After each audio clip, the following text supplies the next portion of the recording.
pratiquement tout le monde comprend l'importance de la photosynthèse, un processus chimique qui capture le dioxyde de carbone de l'air et le transforme en sucre dont les plantes et les animaux ont besoin pour se nourrir et une structure comme les bois.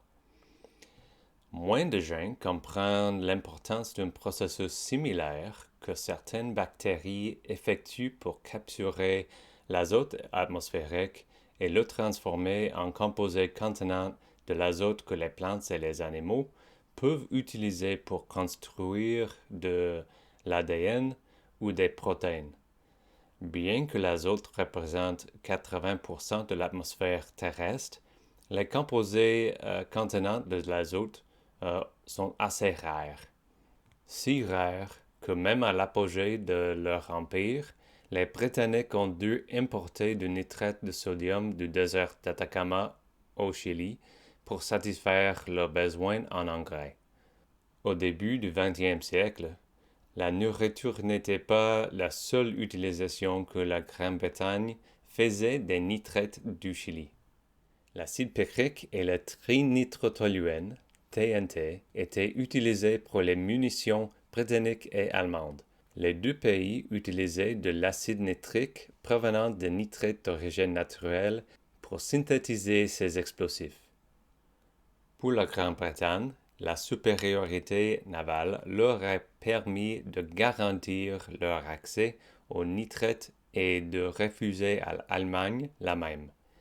Par conséquent, l'Allemagne aurait pu se retrouver privée de munitions dès 1915.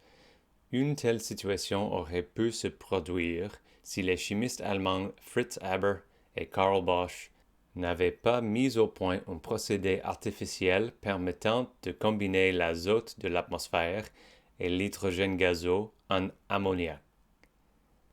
On peut écrire la réaction chimique du procédé Haber-Bosch comme suit.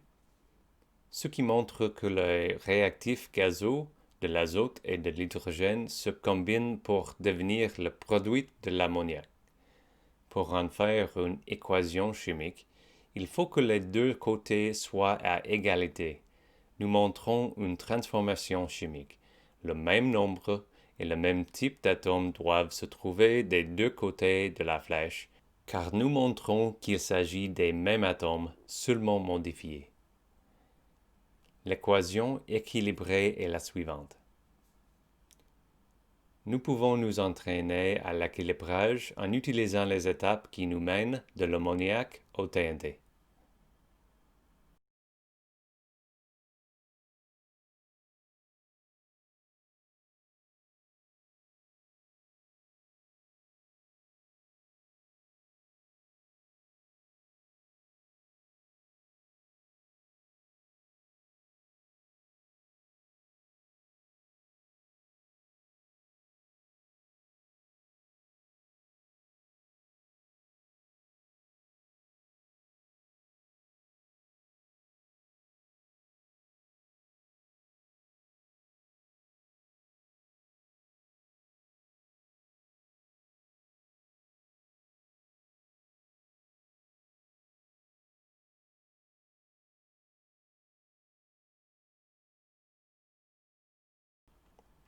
La fabrication d'explosifs n'a pas été la seule application innovante de la chimie par l'armée allemande pendant la Première Guerre mondiale.